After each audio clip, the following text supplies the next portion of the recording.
Packing efficiency इसका means क्या होता है? Percentage of a total space filled by the particles. कितना स्पेस जो है वो फिल्ड किया है पार्टिकल्स ने, that is known as packing efficiency. मान लो टोटल स्पेस आपके पास इतना है, इस स्पेस में कितने पार्टिकल्स ने ऑक्यूपाई कर लिया, that is known as a packing efficiency. तो पैकिंग एफिशिएंसी को फाइंड आउट करने के लिए हमारे पास 3 केसेस हैं, SCC, BCC और FCC। We have study the 3 cases of the packing fractions की स्ट्रक्चर जो बनेंगे या तो SCC टाइप हो सकते हैं, वो BCC टाइप हो सकते हैं या फिर FCC टाइप। तो फर्स्ट जो है वो कौन सा है हमारे पास? Simple unit cell structure. Simple unit cell structure क्या है आपके पास? जिसके अंदर 4 जो आपके पास स्फीयर हैं वो एक दूसरे के साथ कंबाइंड है। ये जो आपके पास सर्कल बना है इसकी रेडियस R ली हमने, और यहाँ से यहाँ तक का डिस्टेंस हमने क्या ले लिया? A ले लिया, एज लेंथ, क्योंकि ये किसी क्यूब के अंदर प्रेजेंट होगा तो उस क्यूब की एज लेंथ जो है वो कितनी है? A है। तो अब हमने मान लिया कि जो एज लेंथ है that is represented by A, और रेडियस ऑफ अ स्फीयर जो है वो कितना है? R है। अब आपको पता है कि रेडियस जो अगर स्फीयर का रेडियस R है तो उसका वॉल्यूम अगर आप फाइंड आउट करना चाहो तो क्या आएगी? 4/3 πr क्यूब। और अगर आपके पास इसकी एज लेंथ A है तो number of spheres per unit cell, that is SSC case में number of spheres per unit cell कैसे निकालते हैं? 1/8 × 8 दैट इज इक्वल टू 1। और volume of cube that is A की क्यूब, क्योंकि जो एज की क्यूब होती है that is a volume of cube. तो वॉल्यूम ऑफ क्यूब का फॉर्मूला क्या हो गया? एज की क्यूब। अब आपको क्या करना है? रिलेशन फाइंड आउट करना है, that what is the relation between A and R। You have see here A is equal to 2 times of R। तो हमने क्या कर दिया? A is equal to 2R। तो यहाँ A की क्यूब में A की वैल्यू सब्स्टिट्यूट कर दी 2R की क्यूब, दैट इज AR की क्यूब। अब आपने क्या करना है? फ्रैक्शन ऑक्यूपाई कितनी हुई है वो बताना है, कि टोटल सरफेस में से कितने फ्रैक्शन में पार्टिकल्स आ गए हैं वो हमने रिप्रेजेंट करना है। तो उसके लिए हम क्या करेंगे? Volume of a sphere, volume of a cube, कि पूरे क्यूब्स में कितने स्फीयर्स जो हैं वो ऑक्यूपाई हुए हैं। पूरा तो एक क्यूब है हमारे पास क्रिस्टल, उसमें स्फीयर्स कितने बने हैं वो हमने फाइंड आउट करनी है। तो 4/3 πr क्यूब लगाया और नीचे 8R क्यूब, इसको मल्टीप्लाई कराया, ये सोल्व करके आ गया इनटू में 100, तो ये कितनी वैल्यू आ गई? 54.4%। सिमिलर वे में अभी आपके पास जो आपने निकाला है वो तो SCC के लिए निकाला है।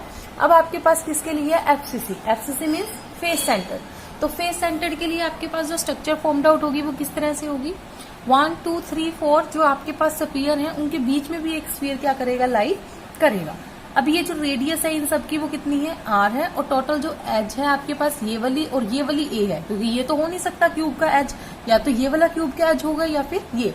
तो ये A और ये A होगा, और ये टोटल कितना हो गया आपके पास? R R R और R, दैट इज 4R। तो आप पहले क्या करो? पाइथागोरस थ्योरम लगा के ये वाली वैल्यू को फाइंड आउट करो, दैट इज इसका स्क्वायर प्लस इसका स्क्वायर रूट। तो आपके पास इसकी वैल्यू आ गई, वो कितनी आई? AC की वैल्यू √2A। और वैसे √2A की वैल्यू कितनी होगी? ये 4 टाइम्स हो जाएंगे, तो आपने लिख दिया 4R is equal to √2A। तो यहाँ से A की वैल्यू जो है वो फाइंड आउट होके आपके पास आ गई। नेक्स्ट आपने निकाला volume of a sphere. Volume of sphere का फॉर्मूला 4/3 πr क्यूब, ये हमने लगा दिया। और उसके बाद आपके पास यहाँ पे नंबर ऑफ स्फीयर्स जो है पर यूनिट सेल कितने होंगे? अब आपके पास यहाँ FCC है, तो FCC के लिए कितनी वैल्यू आती है? 4। तो आपको यहाँ इसको क्या करना पड़ेगा? 4 से मल्टीप्लाई करना पड़ेगा। नेक्स्ट वन आता है volume of a cube. Volume of cube means A की क्यूब, और A की वैल्यू रिलेशन में क्या है? 4/√2R। ये वैल्यू आपने यहाँ क्या कर दी? सब्स्टिट्यूट कर दी। तो फ्रैक्शन को फाइंड आउट करने के लिए क्या फॉर्मूला आया? Volume of a sphere over में वॉल्यूम ऑफ अ क्यूब। इन दोनों की रेशियो जो है वो आपके पास क्या कहलाएगी? फ्रैक्शन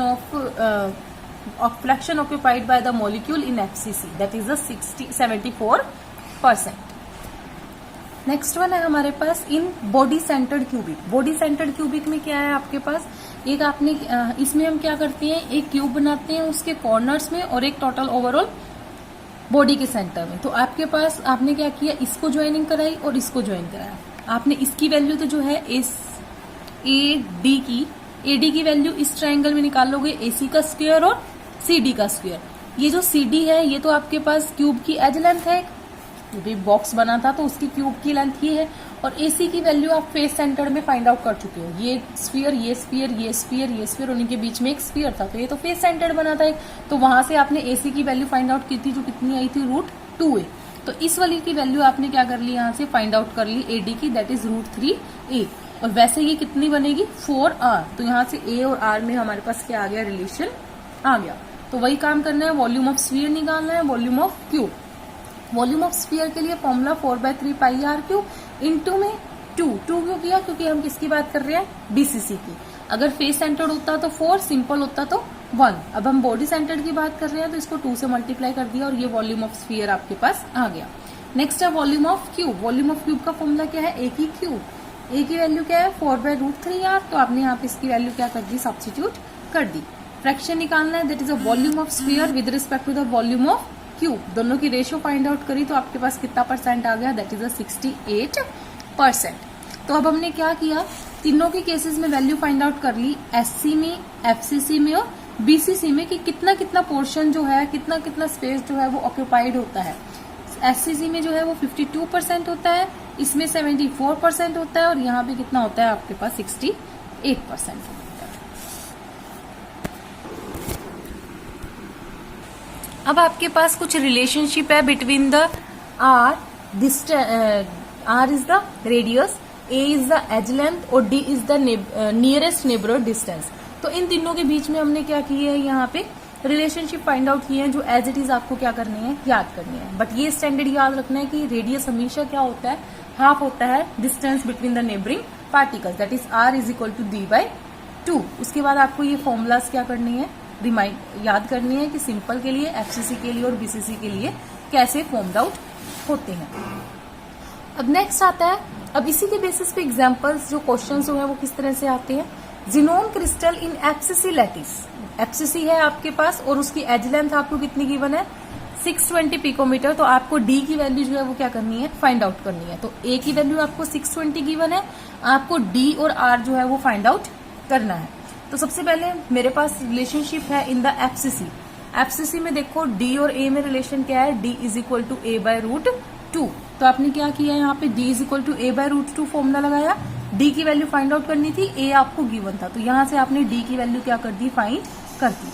नेक्स्ट वन है आपको रेडियस फाइंड आउट करना था और आपको स्टैंडर्ड बताया था मैंने, रेडियस जो है it is a half of d, तो d/2 कर दिया, तो आपने यहाँ से फॉर्मूला लगाया तो आपके पास ये वैल्यू आ गई। तो इस तरह से आपके पास related to the fraction occupied और रेडियस डिस्टेंस फॉर्मूला आपके पास क्या है, न्यूमेरिकल्स आते हैं।